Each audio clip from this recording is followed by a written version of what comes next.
তো যেহেতু আমার বার্থডে কালকে, মানে আজকে 19 মার্চ, কালকে 20 মার্চ আমার বার্থডে, তার জন্য আগে থেকেই আমি অনেক গিফট পেয়েছি, সেগুলোও তোমাদের সাথে শেয়ার করি।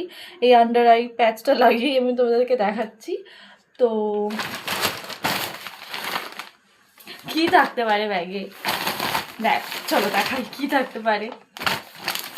মানে মানুষ এত চকলেট কে গিফট করে ভাই, এত চকলেট।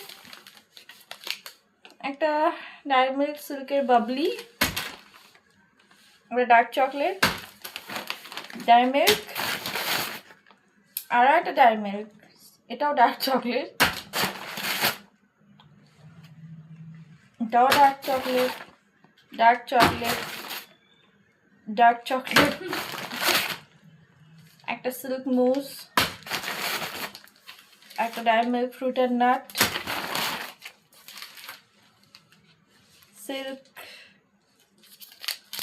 আরো ছোট ছোট,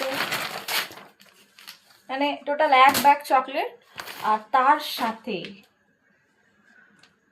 সব থেকে যেটা আমি এক্সাইটেড হয়েছি, এই যে একটা মার্শম্যালোর পুরো একটা বক্স ছিল, অর্ধেক খেয়ে খেয়ে সবাইকে দিয়ে, খাইনি মানে অর্ধেক সবাইকে দিয়েই শেষ হয়ে গেছে। আমাদের বাড়িতে মিনিমাম কজন পড়তে আসে, 11 জন, ওই 11 থেকে 12টা বাচ্চা বাড়িতে পড়তে আসে, সবাইকে আমি 1 পিস করে দিয়েছি, মাকে দিয়েছি, বোনকে দিয়েছি, দিয়ে আমার কাছে এতটা বেঁচেছে। সি এত চকলেট। তো দ্যাটস ইট।